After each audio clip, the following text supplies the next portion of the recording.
Hello students, हमारे आज के टॉपिक में हम application of derivative tangents and normal के बारे में डिस्कस करेंगे। ठीक है, तो इसमें सबसे पहले हम इंट्रोडक्शन में इसके बारे में पढ़ते हैं कि टेंजेंट्स एंड नॉर्मल्स होते क्या हैं। What are a tangent. ठीक है, अगर मेरे पास कोई भी ऐसे कर्व गिवन है, मेंशन है, ठीक है, हम 10th से करते आ रहे हैं। अगर मेरे पास कोई भी कर्व गिवन है, चाहे वो अपवर्ड राइट साइड को हो, चाहे वो लेफ़्ट साइड को हो, चाहे वो डाउनवर्ड हो, अबव को हो, जैसे कुछ भी हो सकता है। अगर इसमें टेंजेंट क्या है, कोई भी ऐसी लाइन जो उस सर्कल को या उस कर्व को एक पॉइंट के ऊपर टच करके जाती है। ठीक है, तो मैं कोई भी ले सकती हूँ कि अगर मैं क्या करूँ, कोई भी ऐसी लाइन जो सर्कल को एक पॉइंट के ऊपर टच करके जाती है। For I have taken this curve. ठीक है, अगर मेरे पास ऐसी ये कर्व है, अगर कोई भी यहाँ पे मैंने रिफल ले लिया है, या कोई भी थ्रेड ले सकते हो। रिफल तो थोड़ा सा हमारे पास लेंथ विड्थ ज़्यादा का आ जाता है, मोटाई होती है इसकी। तो ये जो रिफल है, इस कर्व को एक पॉइंट के ऊपर टच करके जा रहा है। वैसे ये बड़ा टच कर रहा है, वैसे अगर हम थ्रेड लेंगे तो ये इसको एक पॉइंट के ऊपर टच करके जा रहा है। ठीक है, तो यहाँ पे ये जो एक पॉइंट टच कर रहा है, ये जो लाइन है, दैट इज़ ये जो रिफल है, वो एज अ टेंजेंट वर्क कर रहा है इस कर्व के ऊपर। ठीक है, इस सर्कुलर कर्व के ऊपर ये एज अ टेंजेंट वर्क कर रहा है। ठीक है, तो इसको हम क्या बोल सकते हैं, तो टेंजेंट यहाँ पे देखने में अगर हम देखें तो ये हमें ऐसे लग रहा है कि ये जो लाइन है, ये सर्कल को 2-3 पॉइंट के ऊपर टच करके जा रही है। ठीक है, जैसे लेकिन अभी मैंने एग्जांपल से बताया कि ये इसको जस्ट एक पॉइंट के ऊपर टच करके जाती है। अगर कंडीशन क्या है, ये लाइन जो है मिन्यूट होनी चाहिए, इसकी विड्थ नहीं होनी चाहिए। ठीक है, तो इसको मैं क्या बोल सकती हूँ, ये सारी लाइंस मुझे क्या कहलाती हैं, इसमें ये जितनी भी लाइंस हैं, दैट इज़ ये सर्कल को एक पॉइंट के ऊपर टच करेंगी। अगर प्रैक्टिकली एज्यूम करें तो ये हमारे पास क्या है, टेंजेंट। और नॉर्मल हमारे पास क्या है, अगर टेंजेंट के ऊपर मैं 90 डिग्री की ऐसी लाइन बना दूँ तो ये मेरे पास था टेंजेंट, और इसके ऊपर ये 90 डिग्री वाली लाइन मेरे पास क्या रहेगी, नॉर्मल। तो ऐसी मैं इसके ऊपर भी ड्रॉ कर सकती हूँ, ऐसी मैं इसके ऊपर भी ड्रॉ कर सकती हूँ। तो टेंजेंट हमारे पास क्या है एक्चुअल में, ये क्या है, dy/dx।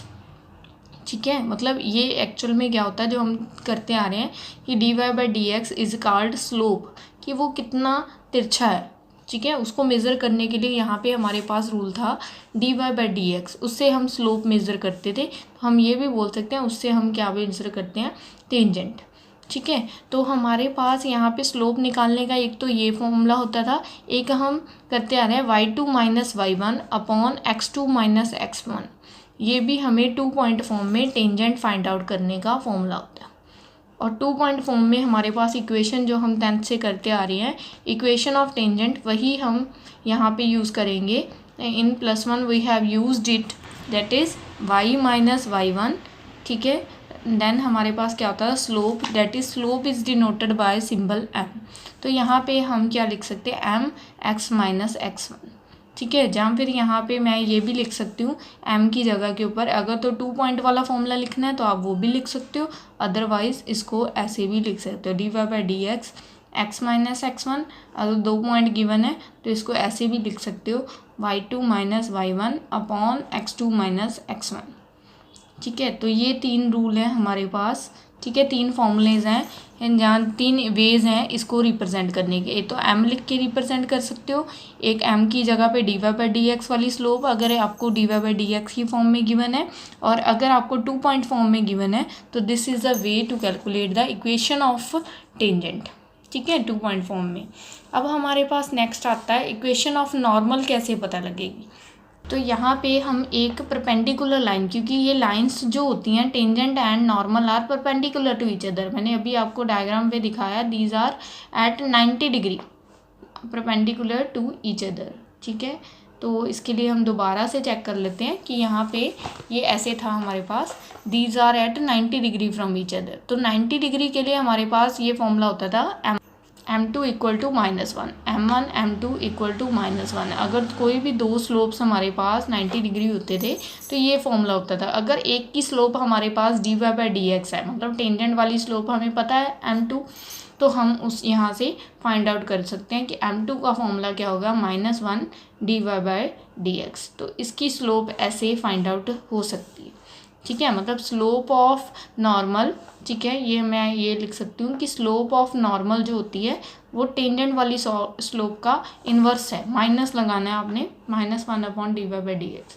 तो इक्वेशन ऑफ नॉर्मल हमारे पास क्या रही, ठीक है, तो हमारे पास इसका फॉर्मूला भी हम क्या बोलते थे, y - y1, ठीक है, m2 x - x2, ठीक है। तो m2 की अगर मैं x - x1, sorry this is a 2 point form, ठीक है, 2 पॉइंट फॉर्म है, 2 पॉइंट से अगर मैंने निकालना तो y - y1 यहाँ पे मैं इसकी वैल्यू भर देती हूँ, तो ये मेरे पास क्या बन गया, this is the formula to calculate the slope of normal, ठीक है। अगर 2 पॉइंट फॉर्म में हमारे पास क्या होता था कि टेंजेंट हमारे पास होता था y2 - y1 upon x2 - x1, ये मेरे पास टेंजेंट होता था।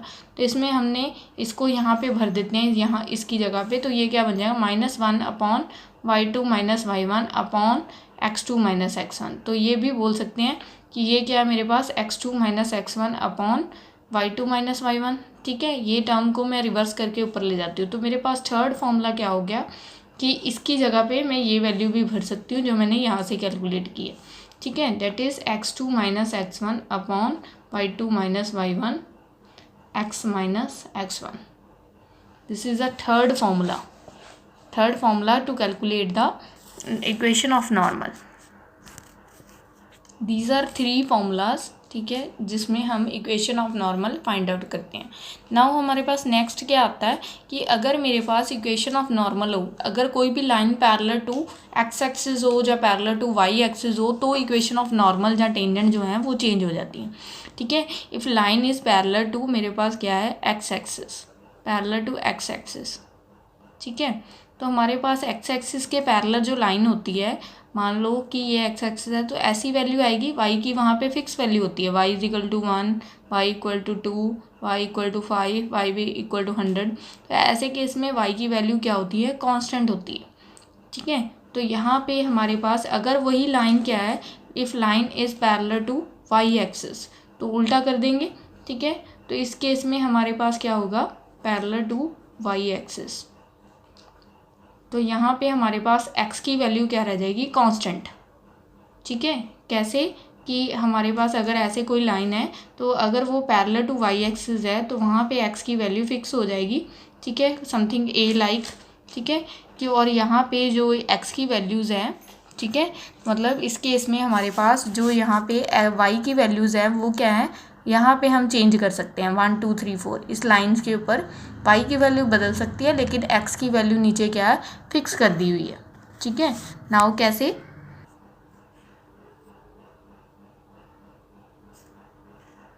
y line parallel to X axis है तो y कांस्टेंट है, ठीक है, मतलब यहाँ पे y की वैल्यू जो है वो क्या रहेगी, फिक्स। तो dy/dx मेरे पास क्या बन जाएगा, इस टर्म का जो डेरिवेटिव है वो क्या होगा, 0, ठीक है। और यहाँ पे हमारे पास क्या हो जाएगा dx/dy हमारे पास क्या हो जाएगा, 0 हो जाएगा, ठीक है। तो हमारे पास ये जो इक्वेशन थी, that is equation of tangent जिसको हम बोल रहे थे, इक्वेशन ऑफ टेंजेंट मेरे पास क्या थी, y - y1 dy/dx की फॉर्म में अगर लिखा जाए, क्योंकि स्लोप की बात हो रही है, तो x - x1, ठीक है। तो ये मेरे पास टर्म क्या है, ऊपर से 0 है, तो 0 × समथिंग 0 हो जाएगा, तो y = क्या आ जाएगा, y1। और अगर मेरे पास यहाँ पे है, तो इक्वेशन ऑफ नॉर्मल में यूज़ होता था dy/dx, तो आप बोल सकते हो, ठीक है। तो इक्वेशन ऑफ नॉर्मल क्या थी, y - y1 ऐसे लिख सकते हैं, -1 dy/dx, ठीक है, x - x1, इसको इन्वर्स करके मैं ऐसे भी लिख सकती हूँ कि ये मेरे पास क्या है, dx/dy, ठीक है। इसको अगर डिवाइड करके ऊपर ले जाऊँ नोमिनेटर में, तो ये मेरे पास वैल्यू बन गई। तो यहाँ पे dx/dy क्या था, 0, तो इट मीन्स क्या है, x - x1 मेरे पास क्या हो गया, 0, ठीक है, dx/dy। तो y - y1 मेरे पास टर्म बन गई, तो ये मेरे पास क्या बन गया, दैट इज़ इसमें हमारे पास y - y1 क्या आ गया, 0 के इक्वल, तो y = क्या आ गया है, y1। मतलब तब हमारे पास जब ये दोनों क्या बन जाती हैं, सेम, ठीक है। तो इसका उल्टा भी ट्रू होगा। यहाँ पे मैंने इक्वेशन ऑफ टेंजेंट और equation of normal find out की है। यहाँ पे मैंने equation of tangent find out की थी, ठीक है। अगर इस केस में मैं क्या फाइंड आउट करूँ, इक्वेशन ऑफ नॉर्मल, तो ये मेरे पास क्या बन जाएगी, नॉर्मल के लिए मैं क्या करूँगी, y minus y1 minus 1 upon dy/dx x minus x1। तो यहाँ पे मेरे पास ये वाली टर्म क्या है, 0 है। ठीक है, तो मैं क्या करूँगी, -1/0 है। ठीक है, इसको यहाँ पे तो रखूँगी नहीं क्योंकि अदरवाइज़ तो ये नॉट डिफाइंड है, तो इसमें 0 को इधर ले जाती हूँ, तो ये मेरे पास टर्म क्या बन जाएगी, 0। तो हम क्या बोल सकते हैं कि x किसके इक्वल आ गया, x1 के। ठीक है, तो यहाँ पे अगर इस केस में हमने नॉर्मल पहले फाइंड आउट कर लिया था, तो इक्वेशन ऑफ टेंजेंट क्या बनेगी, तो इक्वेशन ऑफ टेंजेंट में हमारे पास y माइनस y1 क्या था हमारे पास, equal to dy/dx x minus x1। ठीक है, this is a formula to calculate the equation of tangent. ठीक है, तो यहाँ पे मेरे पास वैल्यू क्या बन गई, y माइनस y1 है, तो इस केस में मेरे पास क्या है, इसका कन्वर्स डेट इज़ dx/dy 0 है। ठीक है, क्योंकि x कांस्टेंट है, with respect to y derivative 0 हो रहेगा। तो यहाँ पे मेरे पास इक्वेशन ऑफ टेंजेंट में इसको अगर मैं कन्वर्स कर दूँ, मतलब इसको इधर ले जाऊँ, दैट इज़ ये क्या बन जाएगा, dx/dy। ठीक है, तो ये मेरे पास क्या बन गया, x माइनस x1। तो ये टर्म मेरे पास क्या आ जाएगी, 0। ठीक है, according to the given statement, क्योंकि नॉर्मल के है, x माइनस x1 आ गया। तो यहाँ से x किसके इक्वल आ गया, x1 के, क्योंकि ये वाली टर्म तो बन गई है 0। तो यहाँ पे ये दोनों क्या है, सेम है। ठीक है, तो यहाँ पे ये देखने वाला पॉइंट था कि जब line parallel to x axis है और यहाँ पे ये कंडीशन दोनों सेम आ रही हैं, और इस केस में हमारे पास नॉर्मल और टेंजेंट ये दोनों आपस में सेम आ रहे हैं, नॉर्मल टेंजेंट सेम हो जाते हैं। ठीक है, लेकिन कन्वर्स कंडीशंस में। ठीक है, पैरेलल टू x एक्सिस में हमारे पास ये थिंग 0, ये चीज़ आपने देखने वाली, एक टर्म याद कर लो तो आप दूसरे वाले का आंसर कन्वर्स करके रिमाइंड कर सकते हो। ठीक है, नाउ नेक्स्ट हमारे पास सम्स स्टार्ट करते थे, that is the introduction of this exercise 7B। तो फर्स्ट सम है हमारे पास, तो हमारे फर्स्ट सम में हमें क्या गिवन है, स्लोप ऑफ टेंजेंट आपने फाइंड आउट करनी है to the curve this one. ठीक है, ये जो कर्व है ये टर्म्स ऑफ t है। ठीक है, तो हमने यहाँ पे dy/dx फाइंड आउट करना है एट t इक्वल टू 1। ठीक है, तो सबसे पहले ये डिपेंडेंट वेरिएबल की फॉर्म में है डेरिवेटिव, तो आपको डेरिवेटिव x का करेंगे, तो हमारे पास ये टर्म है x(a)t², तो dx/dt। ठीक है, हमारे पास क्या बन जाए, a(t²) का डेरिवेटिव 2t, एंड y हमारे पास क्या है, 2a(t). तो यहाँ पे dy/dt मेरे पास क्या बन गया, t का डेरिवेटिव 1 हो गया, तो ये मेरे पास बन गया। तो हमारे पास dy/dx कैसे बनेगा, in terms of A dependent variable, तो ये बन गया dy/dt अपॉन dx/dt। ठीक है, क्योंकि कैंसिल होने के बाद t और t कैंसिल हो जाने हैं। तो यहाँ पे dy/dt की वैल्यू मेरे पास क्या थी, ठीक है, 2a, और यहाँ से क्या थी, a2t। ठीक है, तो a और a कैंसिल, 2 और 2 कैंसिल, 1/t आ गया। ठीक है, तो dy/dx मेरे पास इतना बन गया। तो एट t इक्वल टू 1 है। ठीक है, तो हमारे पास t इक्वल टू 1 के ऊपर dy/dx कितना बन गया, तो यहाँ पे पुट कर देते हैं t इक्वल टू 1। ठीक है, तो मेरे पास ये कितना बन गया, 1/1, दैट इज़ 1। तो मेरे पास यहाँ पे स्लोप ऑफ दिस कर्व जो x और t की फॉर्म में थी, उसकी जो स्लोप है dy/dx eight t equal to 1, मेरे पास आंसर क्या आ गया, 1 आ गया। This is a so easiest sum of the exercise whole chapter.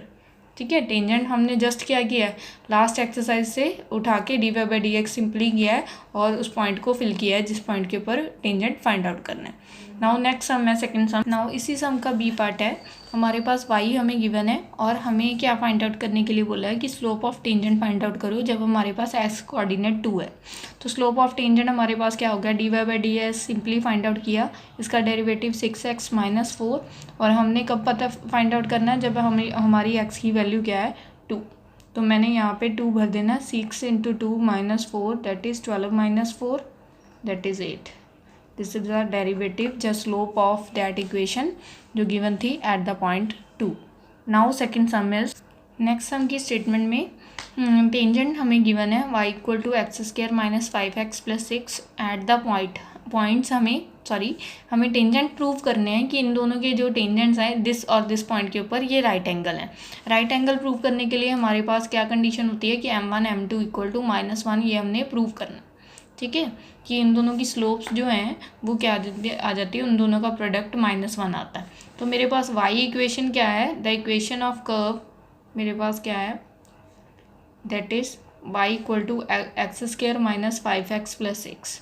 तो यहाँ पे dy बाई डी एक्स मेरे पास क्या आ गया, दैट इज़ 2x माइनस 5। ठीक है, तो हमारे पास एट पॉइंट हमने 2 पॉइंट के ऊपर पता करनी है, तो इस स्लोप के मैं नेम डिवाइड कर दूंगी। तो एट पॉइंट 2 0 हमारे पास जो स्लोप है, ठीक है, स्लोप इसको मैं नाम दे रही हूँ m1 dy by D X. ठीक है, ये क्या बन गया, 2 into 2 minus 5 that is 4 minus 5, ये 1 आ गया। ठीक है, एट पॉइंट हमारे पास सेकंड पॉइंट क्या था, 3,0। तो 3,0 के ऊपर जो स्लोप आई है m2, उसको मैं नाम दे रही हूँ m2 equal to dy by D x.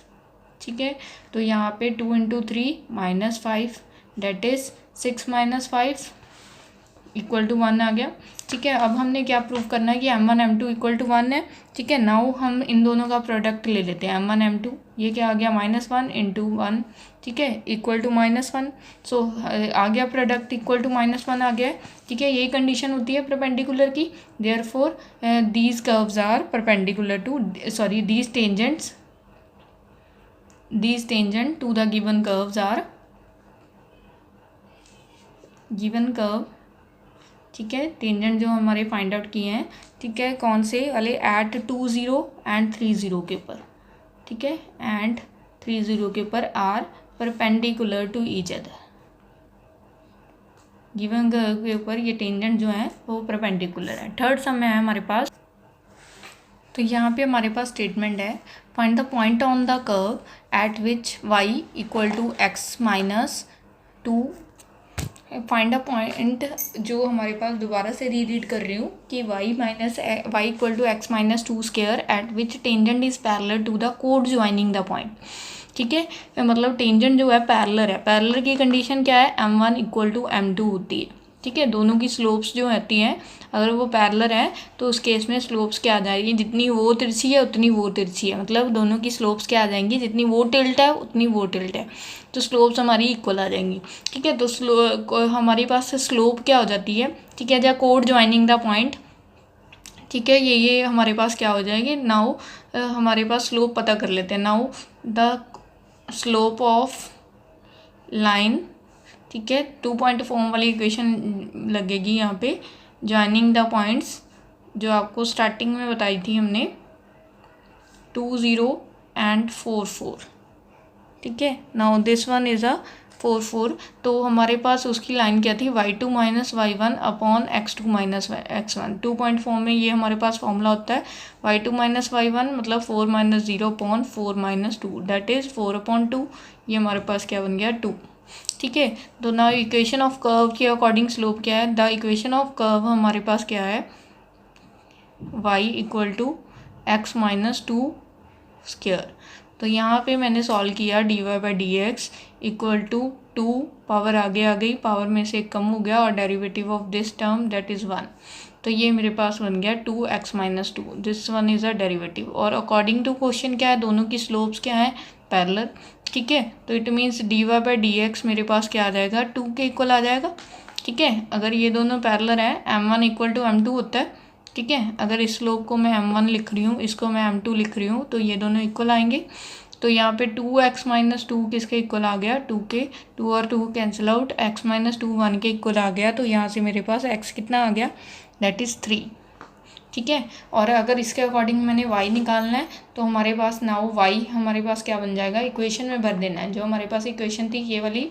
तो यहाँ पे पुट कर देते हैं 3 minus 2 square that is 1 square 1।